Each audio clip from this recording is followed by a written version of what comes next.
Back to my channel. இன்றைக்கி நம்ம என்ன பார்க்க போகிறோன்னா ஒரு போயம் தான் பார்க்க போகிறோம். அதோட டைட்டில் என்னன்னா த கிளாட்னஸ் ஆஃப் நேச்சர். இது யார் எழுதியிருக்கான்னா William Cullen Bryant. About author, இவர் எப்போ பிறந்திருக்காருனா 3rd November 1794 இவர் பிறந்திருக்காரு. இவர் ஒரு அமெரிக்கன் poet, எடிட்டர் அண்ட் அவர் ஒரு ஜேர்னலிஸ்ட். இவர் ஒரு romantic poet. Most of the works எல்லாமே ரொமான்டிக் போயமாக தான் இருக்கும். ஃபர்ஸ்ட் இவர் எதாக இருந்திருக்காருன்னா லாயராக இருந்திருக்காரு. நெக்ஸ்ட்டு தான் அவர் எதாக ஆகியிருக்காரு, ரைட்டர் ஆகியிருக்காரு. நெக்ஸ்ட் இவருடைய ஃபாதர் டாக்டர். இவருடைய மதர் வேறு ஒரு பிளேஸில் இருந்து இந்த பிளேஸுக்கு அவங்க ஃபாதரை மேரேஜ் பண்ணதாக்கும்.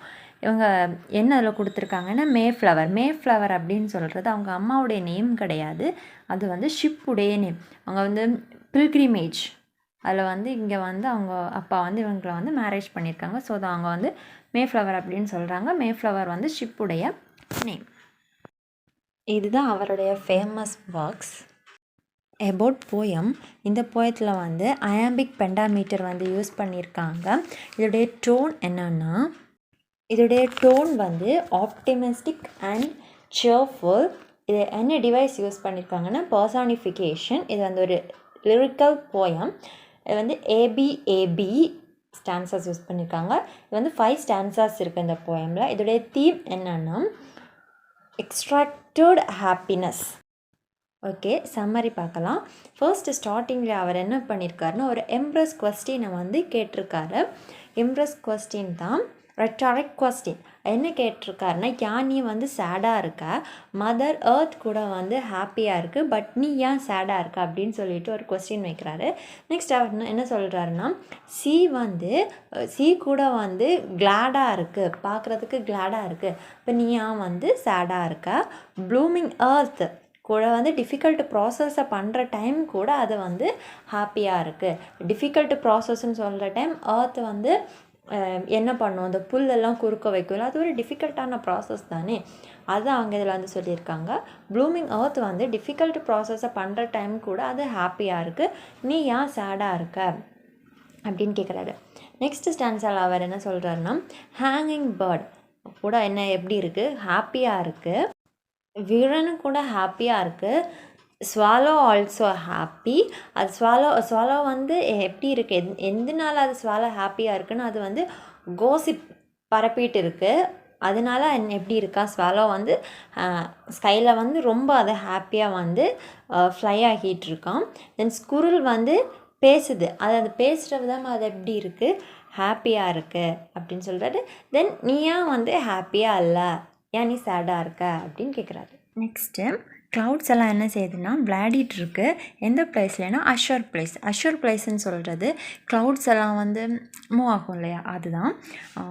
நெக்ஸ்ட்டு இந்த ஷேடோ தெரியும் இல்லையா, அந்த ஷேடோ லேண்டில் விழுது. அதை பார்க்குறதுக்கு அதுக்கு ஹாப்பினஸ்ஸாக இருக்கான். இந்த க்ளவுட்ஸ் எல்லாம் மூவ் ஃபாஸ்ட் ஆகுது. இந்த மூவ் ஃபாஸ்ட் ஆகிறத பார்க்குறதுக்கு எப்படி இருக்குன்னா அனிமல்ஸை மாதிரி இருக்குது அப்படின்னு சொல்கிறாரு. நெக்ஸ்ட் அவர் என்ன சொல்கிறாருன்னா லீவ்ஸ் எல்லாமே ஹாப்பியாக இருக்குது, ஆனால் அது என்ன கலரில் தான் இருக்குது, லீஃப் எல்லாமே எல்லோ கலரில் தான் இருக்குது அப்படின்னு சொல்கிறாரு. இந்த லீஃபில் இந்த ட்ரீ லீஃபில் இருந்து ரூட் வர அப்படின்னா டாப் டு பாட்டம் அந்த ட்ரீ எப்படி தான் இருக்குது, ஹாப்பியாக தான் இருக்குது அப்படின்னு சொல்கிறாரு. நெக்ஸ்ட் அவர் என்ன சொல்கிறாருன்னா இந்த காற்று அடிக்கிற டைம் இந்த வீக்காக நிற்கிற ட்ரீஸ் கூட என்ன இருக்குது, ரொம்ப ஹாப்பியாக இருக்குது. நெக்ஸ்ட் இந்த ஃப்ரூட்ஸ் ஃப்ளவர்ஸ் எல்லாம் என்னது எப்போவுமே ஸ்மைல் பண்ணிட்டு தான் இருக்குது அப்படின்னு சொல்கிறாரு. நெக்ஸ்ட் என்ன சொல்கிறாருன்னா இந்த கடலில் ஓடுற இந்த ப்ரூக்ஸ் கூட எப்படி இருக்கான், ரொம்ப ஹாப்பியாக ரொம்ப சிரிச்சுக்கிட்டே இருக்குது அப்படின்னு சொல்கிறாரு. நெக்ஸ்ட்டு ஸ்டான்ஸால் என்ன சொல்கிறாருன்னா இந்த சன் என்னது ஸ்மைலியாக ரொம்ப ஹாப்பியாக இருக்குது. ஃபர்ஸ்ட் நம்ம சன் மார்னிங் வர டைம் அந்த ஃபர்ஸ்ட் ரே ஆஃப் சன்லைட்டு எர்த்துலையும் வாட்டர் பாடிஸ்லேயும் விழுது. அதனால அந்த வாட்டர் பாடிஸ் எப்போவுமே வாட்டர் பாடிஸ் மூவ் ஆகிட்டு தானே இருக்கும். இந்த ஃபர்ஸ்ட் ரே ஆஃப் சன் விழுற டைம் இது என்னது ரொம்ப ஷைனிங்காக இருக்குது அண்ட் அது ரொம்ப ஹாப்பியாக இருக்குது அப்படின்னு சொல்கிறார். லாஸ்ட் லைனில் அவர் வந்து என்ன கமெண்ட் பண்ணியிருக்காருன்னா, அது வந்து ரீடர்ஸுக்கு தான் அவர் வந்து கமெண்ட் பண்ணியிருக்காரு. என்ன அவர் சொல்லியிருக்காருன்னா, சன்னை வந்து பாருங்கள் அப்படின்ட்டு, பார்த்து நம்ம வந்து பார்த்தா ஹாப்பி ஆகும் அப்படின்ட்டு. பட் நார்மலாகவே சன்னை வந்து நமக்கு பார்க்க முடியாது இல்லையா? சன் வந்து ரொம்ப பிரைட்டாக இருக்கும். நம்ம சன்னை பார்க்குற டைமே வந்து நம்ம நார்மலாக பார்க்க மாட்டோம். ஒரு கண்ணோர் டைப்பாக வச்சுட்டு தான் நம்ம பார்ப்போம். ஏன்னா அது அவ்வளோ பிரைட்னஸாக இருக்கும். ஸோ அதான் லாஸ்ட் வந்து நமக்கு வந்து அவர் கமெண்ட் பண்ணியிருக்காரு ரீடர்ஸுக்கு. எவ்வளோதான் இந்த போயம், உங்களுக்கு புரிஞ்சிருக்கும்னு நம்புகிறேன். ஏதாவது டவுட்ஸ் இருந்ததுன்னா கமெண்ட் பண்ணுங்கள். வேறு ஏதாவது ஒர்க்ஸுக்கு சம்மரி வேணும்னாலும் கமெண்ட் பண்ணுங்கள்.